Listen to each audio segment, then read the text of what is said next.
Hello, New York. Hi everyone. So we are here for part two with Chester and Tanya live from Amsterdam, and we are here in New York in our little Baroque cozy corner, and we are here for part two of Stuff Without the Bluff, and we prepared for you 6 little subjects, and we hope you're going to learn something eye-opening and nostril-opening. So maybe Tanya or Chester, if you want to start with one of the things you want to debunk, please go ahead. Yeah, it's one of my favorites actually. We do, and it's can you use pheromones in perfume, and do they have an effect? So can you use pheromones? Yes, you can use anything you want that's safe in perfume, but here is the story.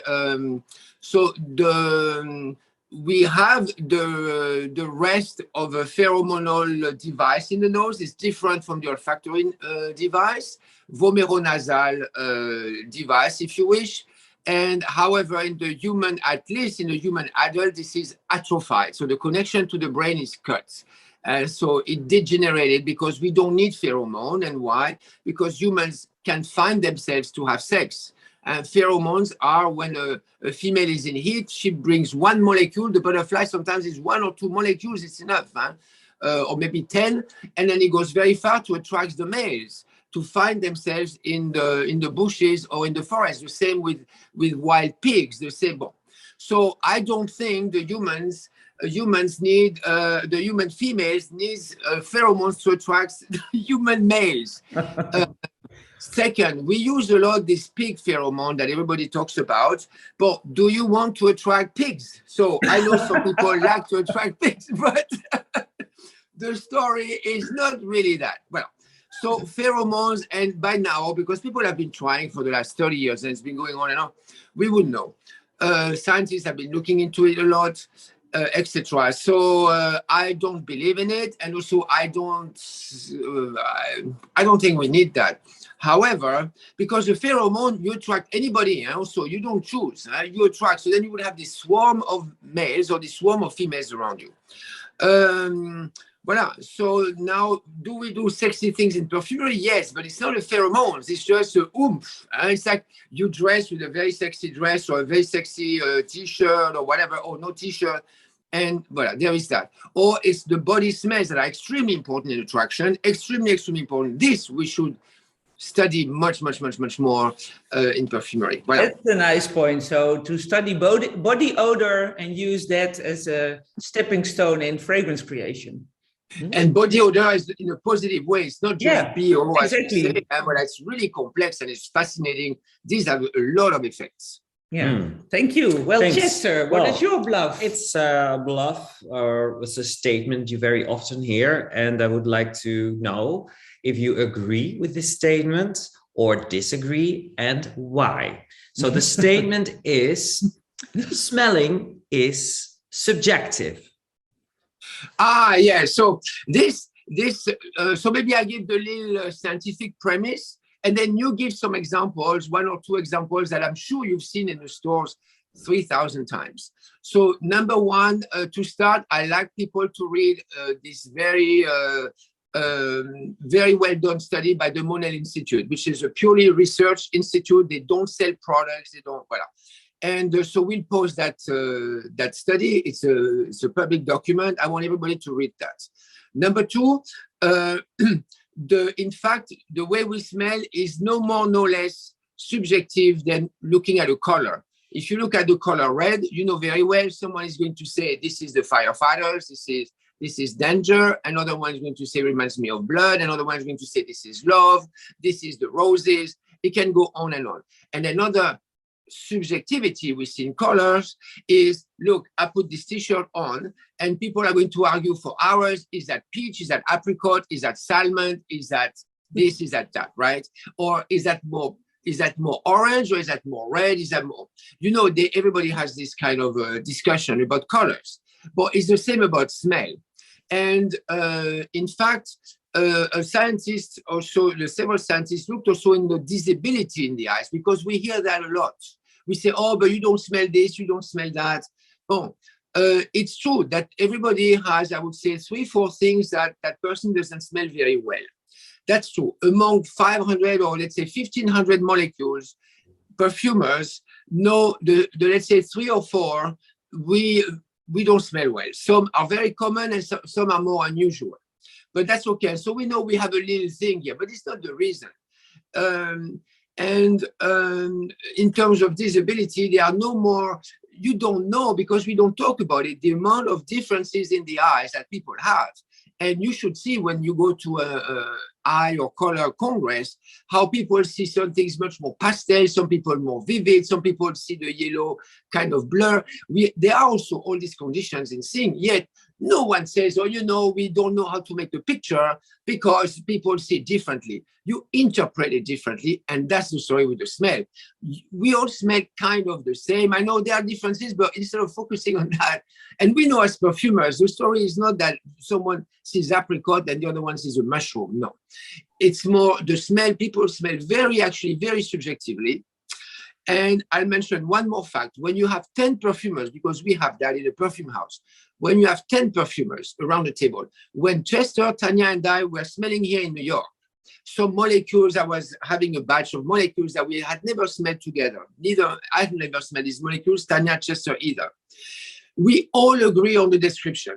So one say, oh my God, I see this and that. Another person say, oh, did you see this? I said, oh yeah, that's true. We all agree in the description. We all agree that it doesn't smell of peach. We all agree that it smells of black currant or the way, I don't know, burnt plastic smells. And then, so in fact, it's very objective, the way of smelling. And so I want people to know that it's the interpretation that is very, very personal. I like it, I don't like it, it reminds me. And that's why I want people to be aware of. Well, so I think. So that's also, for me, it is also then an easy response that you will say, no, it's not subjective, it's personal interpretation. Then you can, Voilà, yeah. So, but I want people to understand it's personal the way you appreciate music, because people already debate music at another level. We are still at this primal level that people don't know how to smell. And so they say, oh yeah, it's just my thing. No, when you don't know how to listen to music, you feel kind of embarrassed talking with sound engineers. I feel embarrassed because I'm not a music person. So did you hear there's the bass in the back there? With and I'm like, oh, I didn't hear it. Can you replay that? Well, it should be the same in perfumery. A little bit of humbleness or whatever you say, humility, and then we can have a really cool debate. Yeah. You know, one thing I want to mention, because that's different, people should know. We have about 0.3% of people that are blind from the eyes in the population, but it's about 3% of people that are anosmic. Wow. Oh, I didn't know the percentage. Voilà. So when you see about 100 people coming to your stores, you had already about 3 that could not smell, and how some of them they don't even know. So or they smell, yeah. So it's very interesting that to know. Yeah, good to know. Thank you. Well, thanks. We have an observation from Elena on our part 2, and she copied a part of a marketing copy, and it started with clean formula. And it consisted on the claim clean formula.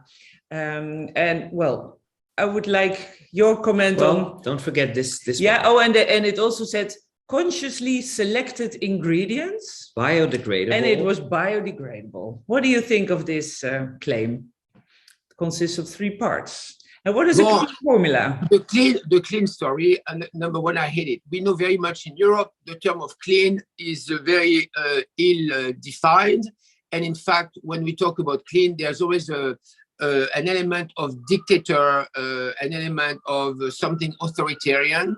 And historically, it's also been very disgusting. Interestingly enough, in America, when you look at who talks about clean, just do a little statistic, you will see that the population is not very diverse. Okay, so yes, and I will say it's very often people that are very white, very thin, and yes, it's a stereotype, but have a look. And we've noticed that already for the past 2 years. People have raised that too.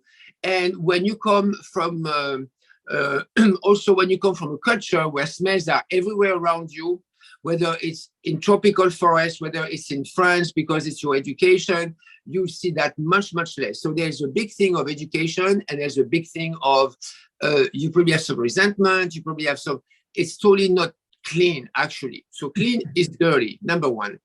And then a clean formula, a clean formula is a formula that the perfumer, now Chester knows, I know. When you say you clean up your formula, you remove all the junk that's in there. And it's the same for me. And sometimes you don't have time. Sometimes it will take another 2 years to remove when you have 50 ingredients to try them all and more. But sometimes you build the formula. Every perfumer does that. And then at the end, when you add one more, you say, you know what? Let me clean this formula because I think now I have some things I don't need. So that's also another thing. And I think we should keep biodegradable for another discussion because it's also very also, I think that if you talk, if they like as their sales talk or the marketing tool, they say consciously selected ingredients. I'm like, you can consciously select anything. I mean, what does it say? Yeah, you consciously select people. Your criteria are not clear at all because the people. Also, by the way, the people mentioning clean. Yes, you find always 1 or 2 doctors that are cuckoo, that for instance, the dermatology community will tell you, no, but this doctor is cuckoo, don't believe this guy. And they would all agree on that, but you decide to listen to one doctor out of 99 others that are telling you this is not true. Clean, there are some other agenda. And the people talking about clean, notice, none of them are chemists, none of them are scientists, none of them. So it's really like this bluff thing, exploiting the ignorance of the public. And the fear, exploiting fear of people. Totally. Yeah. Totally. Exactly. Well,